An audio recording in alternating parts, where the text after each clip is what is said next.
Okay, this is a block I just harvested from. I always mark what date I sent the substrate to the bag. Put it in the colonization room on March 17th. Today is April the 2nd. It's already been harvested, just came out of the fruiting chamber. I pulled this off of this little block. This bag was basically some leftover substrate that I had after I was making other bags. It was 3 pounds. So I pulled this off of this block. This is hardwood fuel pellets, loose soy hull, cold pasteurized method with hydrated lime. I did not use pelletized soy hull. So I basically pulled it's nearly a pound off of this block here. And I'll show you what I do to get it to go into fruiting again. Yeah, it's like a big fish, like one of those, like, you know, no, it's actually a pretty nice size fish. These are Italian oysters, really pretty.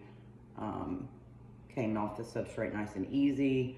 So it's a pretty quick turnaround. So I reweighed the block after I pulled it off the flush to kind of know how much hydration I lost in the block.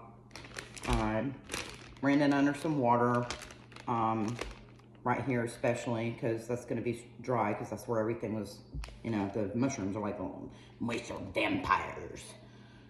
So what I'm going to do is it's wet because I just ran the water over it. I'm going to retape this cut. It's not going to be perfect, but it doesn't matter. The main thing is what I want to do is I want to get this block back nice and tight. All right. And it's going to be very controversial. Shouldn't be doing that. So what happens is as your block is producing mushrooms, it shrinks. You know, you're going to have all these air pockets in it. That's not the most desirable thing, because that's when you start getting pinning in weird places. Excuse me, the pollen is like kicking my butt. You're gonna start getting pinning in like weird places and pinning, you know, in air pockets, and you start getting aborts and all of that. So I want to make another cut. Sometimes I'll just let it fruit straight out of that other place where it was already cut and harvested. But I'm going to show this method because there's no point in showing the other one. All right, so your filter patch here. First time I fruit with it down. If you're going to flip the bag, you can do it like this. But what I want to do here is I want to pull this in and get this as tight as I possibly can. And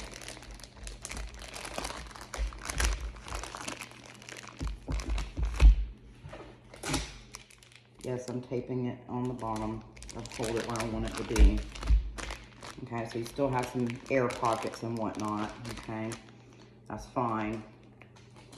But the main thing is, you pull up on the bag, pull it down on it, wrap that sucker up. This is just cheap old freaking packing tape from local dollar store. Okay, so I have an air pocket here.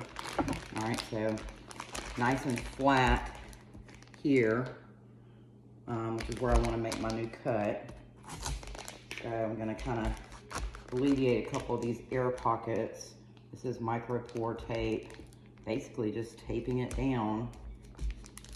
Problem solved there. Seems like a lot of work, but you know, if you're do this for growing your own food, or if you're a hobby farmer, totally necessary because you want to get everything you can get from all your hard work. Okay, so now we got it nice and tight. I'm also going to take a rubber band. I'm going to put it down here. I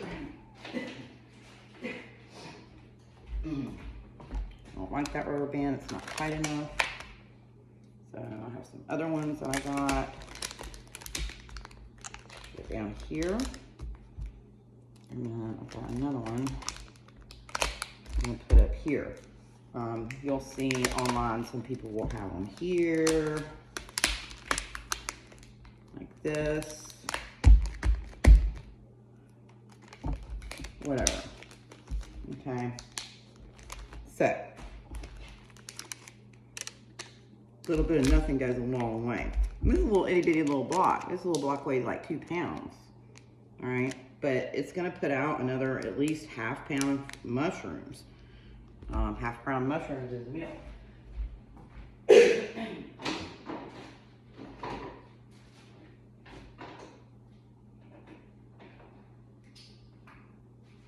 Not prepared. Okay. So, for you people, I want to show you. Now, you can do cuts a couple of different ways. If you want to cut on the top for a top flush, you can, but most gourmets like the side flush. You can make a small X.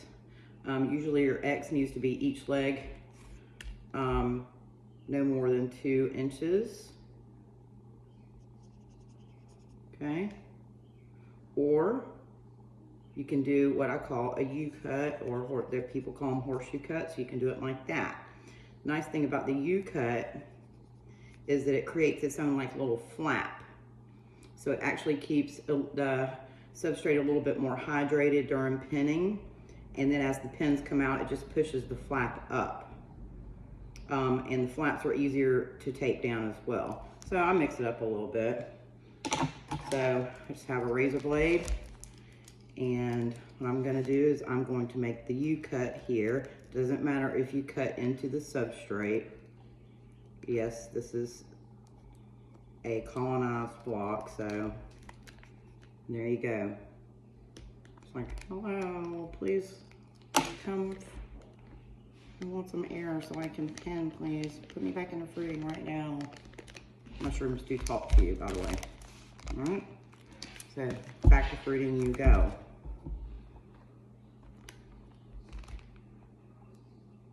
Correct supplementation, a little bit of patience, good genetics. These bag of spawn actually came out of the refrigerator that had been in there for 6 months, so don't ever throw anything away unless it smells funky or looks funky. Much love.